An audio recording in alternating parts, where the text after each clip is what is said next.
Gente, bom dia. Bom dia. Muito obrigado de vocês estarem aqui. Eu sou o PH Souza, da Cafona Produções. Eu fui contemplado pela Lei Paulo Gustavo no edital da Secretaria do Estado do Rio de Janeiro para licenciamento de obras. E como funcionava isso? A gente mandava um filme que a gente tivesse dentro da produtora e esse filme, o licenciamento desse filme por 2 anos, ele vai passar a ser exibido pela TV Brasil gratuitamente a partir desse licenciamento viabilizado pela Lei Paulo Gustavo. Como contrapartida disso, desse licenciamento, todos os proponentes precisavam propor oficinas, para a população para explicar temas que tivessem conexão com a linha, com o edital. Então eu sou produtor, diretor. O filme da produtora que foi contemplado nesse edital foi o Cacaso na Corda Bamba, que é um filme, foi o primeiro longa-metragem, um filme com mais de 70 minutos, 100% da produtora, uma coprodução com a Imagem Som, do meu amigo José Joaquim Salles. Mas assim, foi um filme que passou muito pela produtora, então eu acho que o Cacaso foi o primeiro filme da empresa. Eu me apresentei, eu tenho um filho que vai fazer 9 anos, o Benjamin, sou casado com a Marina, e queria saber um pouquinho de vocês, um pouco rapidinho, assim, uma pequena apresentação de todo mundo, nome, e vocês sabem o nome, por que vocês estão aqui, assim, o nome da oficina? Não tem problema, não briguem. A ideia aqui é falar sobre produção de audiovisual, cinema, isso. Só que do lado, do ponto de vista do produtor e diretor, contar um pouquinho para vocês como isso funciona. Mas podem me interromper e manifestar o interesse de vocês, perguntas e etc. Mas rapidamente, assim, o nome de cada um começa com você? Meu nome é Cristiane, sou atriz criativa, trabalho com você, tenho 2 filhas, uma de 23 e outra de 17. Massa. Eu sou Sara, aposentada, tenho 3 filhos, todos já grandes. Todos já grandes. Entendi. Luciana, tenho 66 anos, sou aposentada. Eu nasci, não sou vizinha, amiga, pagava e sou viúva também. Maravilha. Eu me chamo José, sou pai de 4 filhos, sou avô de uma menina e atualmente tenho 3 filhos com uma mulher que mora na França e adotamos para cá. Então, eu passei pelo princípio da França, eu visto vencido, me imaginei que eu visualizia lá, mas aí quiseram precisar de uma parte para cima, eu estou, como eu já conheci aqui, então eu vim para me divertir. Eu não sou profissional de nenhuma área, tá? Eu tenho esse grau técnico notado por causa disso, mas eu amo aprender com pessoas. Bom. Tá vendo a responsabilidade? Agora eu tenho que... Manda ver. Eu sou Ana Lúcia, sou do lar, tenho uma filha, que é editora, e um casal de netos. Tatiana, 32 anos, 2 filhos, do lar e babá. Eu, Nicolete, 56 anos, tenho 2 filhos, sou enfermeira. Você joga. Você fala seu nome? Mariana, tem 15 anos. E eu vim aqui fazer. Meu nome é Luciane, eu tenho um filho de 28 anos, eu sou cuidadora.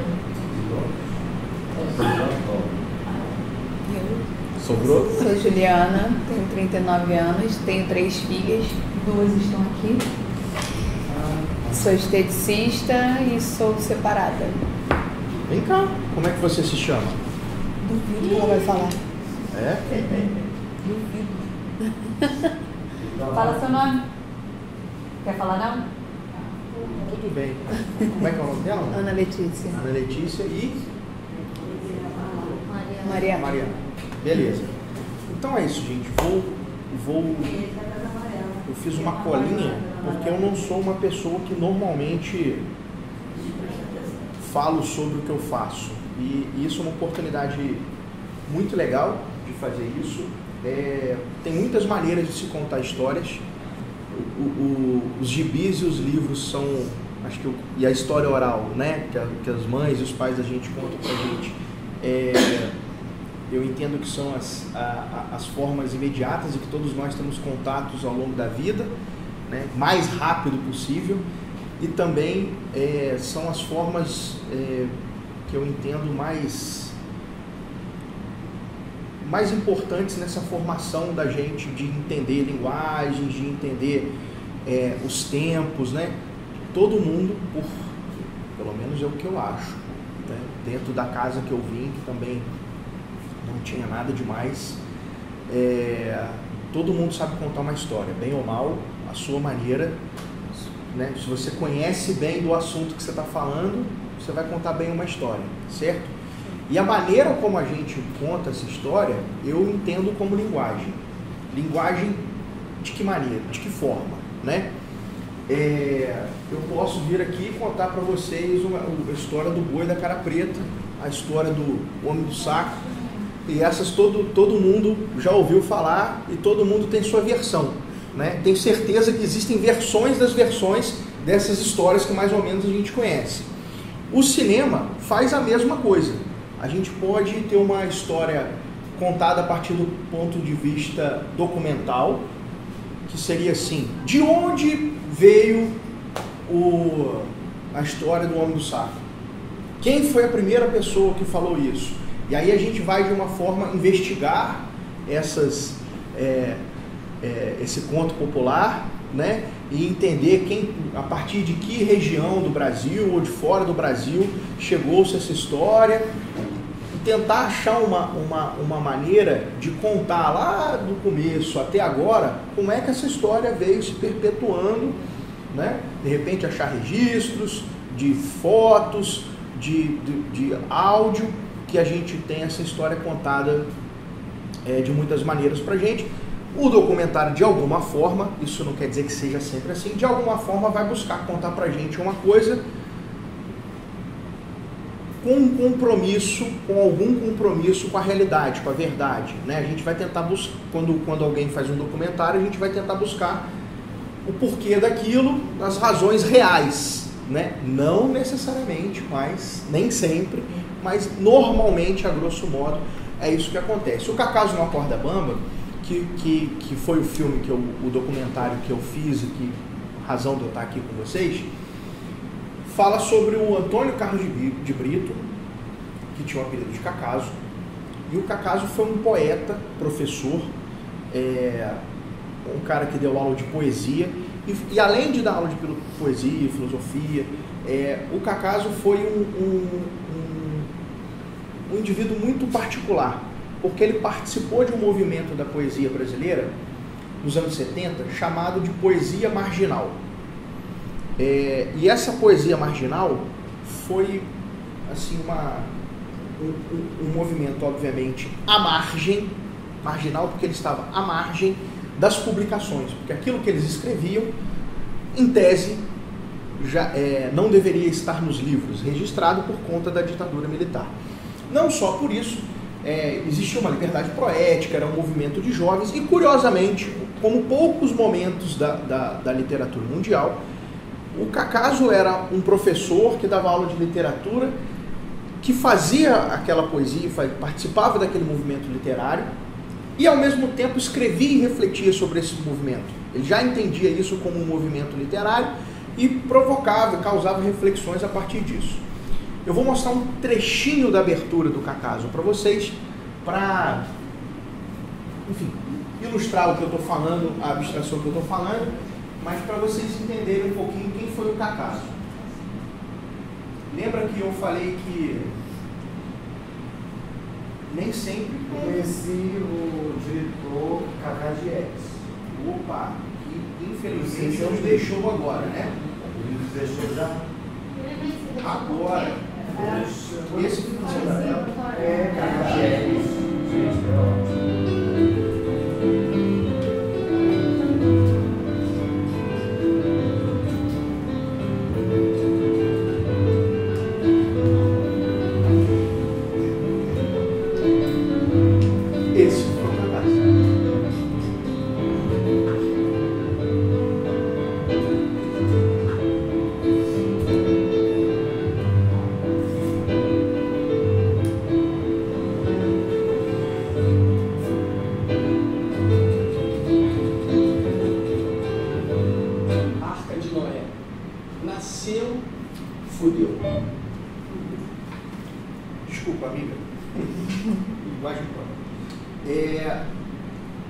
Eu mostrei essa abertura, obviamente, de propósito. Tem muitas maneiras, né? O assunto é como a produção, como o papel do produtor, junto à direção e às outras áreas do audiovisual, são importantes para as tomadas de decisão. Né? Como é que faz uma abertura de um filme? Eu podia começar esse filme aqui de muitas formas. Só a música, tela preta e os créditos. Sei lá, só fotografias. E a gente fez aí uns desenhos animados e tal. E quando quem assiste o filme entende que por que a gente decidiu isso. Na pesquisa do filme, a gente foi descobrindo que o Cacaso, além de poeta, de escrever, de dar aula, de fazer todas as coisas que ele fazia, ele desenhava muito bem. Só que os desenhos dele eram coisas que ele não publicava. E aí como é que você achou os desenhos? Ele fazia fichamentos, né, do processo de raciocínio dele, da construção de raciocínio, dos estudos, e quando ele estava fazendo isso, naturalmente ele ia desenhando nos cadernos. Mas não fazer aquele desenho que a gente faz na escola, você também faz já? Eu tenho certeza que você também faz, que é abrir o caderno e lá para a última página, assim, desenhar no cantinho, fazer uma caretinha, um boneco de palitinho. Não, cara, o boneco de palitinho dele era muito bem desenhado. Então, nós fizemos animações a partir dos desenhos que a gente foi encontrando do Cacaso em mais de 40 cadernos que ele guardou durante a vida. E eu acho legal trazer isso porque traz uma reflexão para agora também, que a produção de texto, a criação, né, do nosso processo de escrita e de memória não acontece mais nos cadernos, que eu fico com pena dos meus amigos documentaristas para os próximos filmes. Que antes a gente encontrava cadernos com a linha de raciocínio e o pensamento das pessoas e o que elas estavam sentindo naquele momento tá ali, né? Eu estou escrevendo um pedaço de uma música, tem ali o meu processo, né? A palavrinha que eu risquei, aquilo que eu não estava gostando. Você tem esse caminho, o rascunho, esse caminho que o criador percorreu até chegar na versão final. Muitas vezes só ele entende. Hoje a gente talvez não tenha mais essa alternativa, né? Porque todo mundo, mais cedo ou mais tarde, foi se instalando nessas máquinas, e aqui você apaga, corrige, e de repente você tem a versão final, né? Então, parte desse processo de memória, como desses criadores, como humanidade, a gente vai perder. Eu vou pegar mais um pedacinho do Cacaso aqui para mostrar para vocês, dos desenhos, que eu acho que é uma coisa muito, muito ilustrativa e muito legal. Esse é o filho do Cacaso. O Cacaso morreu cedo, com 42 anos. Era tudo. Um poema, virava música, virava desenho que ele abria os cadernos, aonde ele estivesse, né, ele guardava na bolsa cadernos diferentes, pequenininho, de capatura, o maior, o menor, o preto. Então, quando ele escrevia um poema, esse poema estava atrelado num desenho no caderno e pintava uma moldura para essa fotografia. Desse processo de trabalhar, podia sair um ensaio crítico também. Vejam que quem nunca teve vontade de fazer isso aqui numa foto que está só assim, né? Eu fico pensando em fazer isso todo dia. Porque botar as perninhas, o resto das pessoas, quando você vê uma foto. Quando você vai percorrendo esses cadernos, você vai vendo que esses arroubos de desenhar estão intimamente ligados com os temas que ele foi trabalhando na poesia dele, nas histórias que ele contava, nas músicas que ele fez. O Cacaso depois foi descoberto pela música popular brasileira. Muita gente gravou o Cacaso. Certamente vocês têm músicas do Cacaso que vocês não sabem que são dele, mas conhecem. Eu não sou um grande cantor, mas vou tentar. Lambada de serpente, a traição me enfeitiçou. Quem conhece? Isso aí. Não tem pra tua avó, não. Não é pra isso. Isso é 80 e poucos. Não é pra tanto. Não seja assim. O Belo regravou, teve versões, mas conhece a do Belo, não conhece? É isso. Continua mais um pouquinho. Não faça isso comigo. Gente, eu não conheço essa Tá música. indo bem. Você conhece sim. Não, não é que eu me apaixonei. Sou O nome da música é- brasileiro de estatura mediana, gosto muito de fulana, mas ciclana e quem me quer também é uma música do Cacaso. Olha que legal o trabalho do documentário, né? A partir do filme, a gente passa a descobrir uma pessoa que está aqui, mais o que a gente está vivendo, né? Flashes da obra dela e nem sabe quem, definitivamente não sabe assim, né? Cara, crachar quem é essa pessoa efetivamente. Então o legal do documentário é resgatar também essas histórias que às vezes a gente, no coletivo, passa a esquecer. O Cacaso, como eu falei, morreu muito cedo e podia estar... Mas ele deixou muitos documentos? Deixou muita coisa. Impressionante. É isso aí. Essa Impressionante. canção, o Jorge Benjol gravou. Também. Muito tempo atrás. Isso. Qual, Jorge? Essa que ele está cantando agora é o Jorge há muito tempo.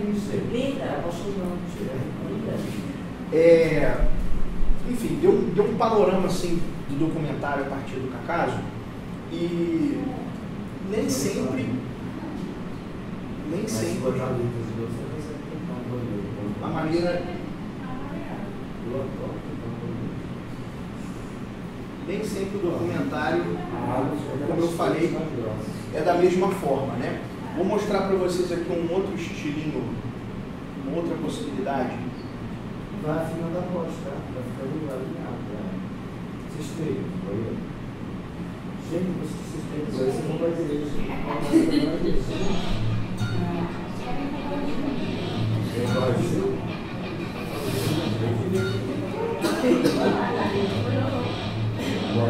Fernando Guedes Borges, eu estou com 67 anos e há 25 anos eu mexo com objetos de segunda mão. Meu nome é Fábio Borges e eu trabalho com a minha mãe nas férias de residência há mais ou menos uns 8, 9 anos. E de uns 7 anos para cá, ela me deu a venda para eu tomar conta, aí eu chamei o Mário, que é meu cunhado. A vida de residência é um serviço para ajudar as pessoas que precisam esvaziar o apartamento. Nós vendemos tudo que está dentro de um imóvel. Tudo, absolutamente tudo. Móveis, eletrodomésticos, roupa, brinquedo, sapato, lustre, obra de arte, balde, vassoura, panela. O que tiver na casa para vender, a gente vende.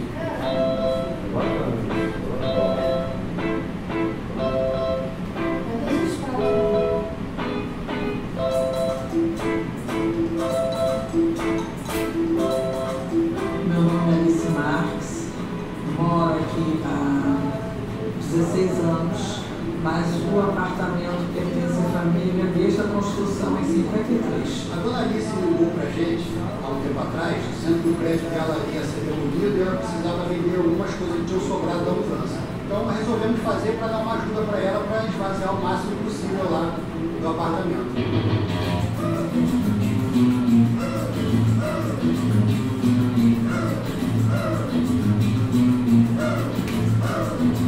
Depois do dia da montagem da venda, o Mário vai para casa, monta o site com as fotos da venda da semana e manda um convite só para aquele cliente nosso cadastrado. Quando é uma venda normal, a partir de 6 horas da manhã já tem gente. Quando é uma venda de antiguidade, eles dormem na porta. E pegar primeiro.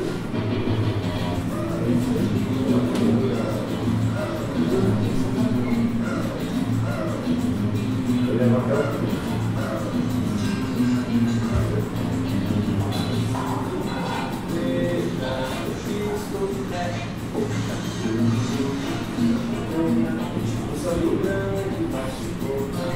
Quem aqui já tinha ouvido falar desse troço? Eu. De venda em residência e esse tipo de coisa?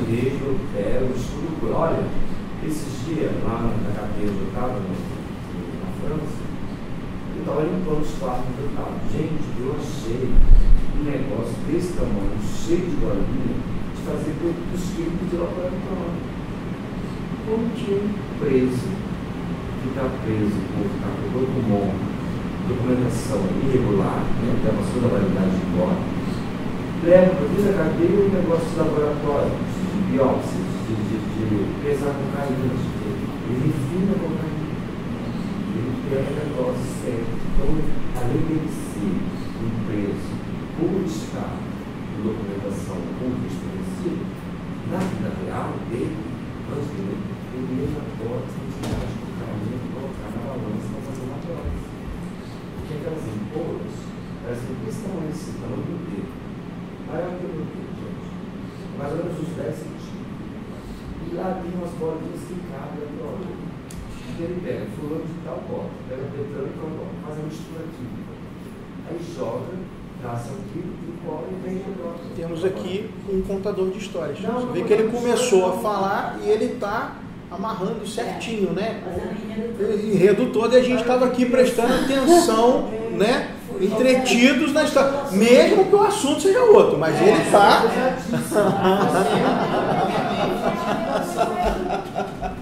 Mas ó, vou voltar, a gente termina a sua história, vou voltar aqui um pouquinho. A relação do diretor e do produtor, né? O diretor é um criador por natureza, todo mundo sabe, né? A importância de um diretor para uma obra documental é sempre o interesse que ele tem, o conhecimento que ele tem sobre aquele assunto. Nesse caso aqui, é uma parceria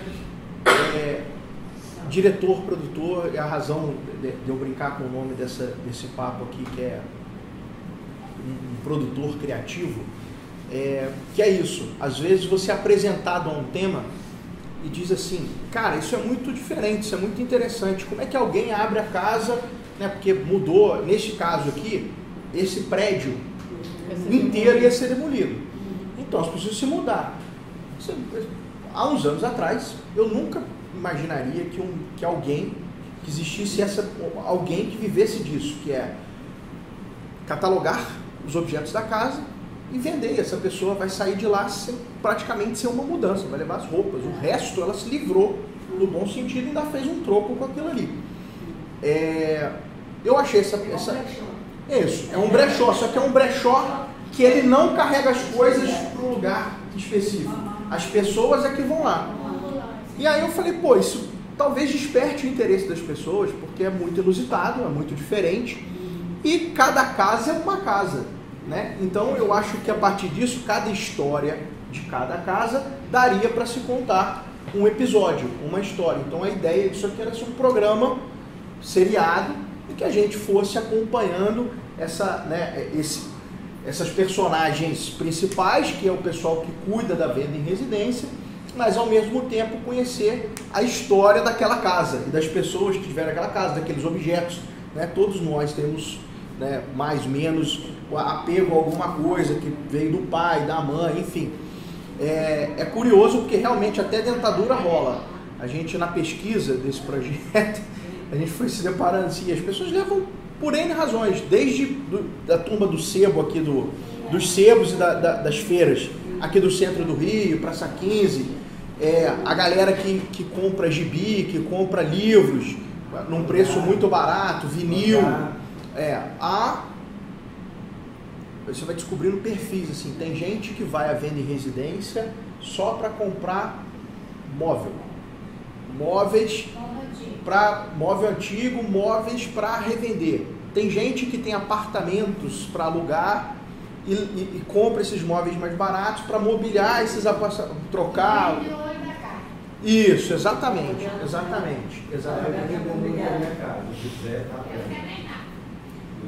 Enfim, são maneiras diferentes de se contar, e eu só trouxe esse exemplo para vocês porque quando a diretora me procurou,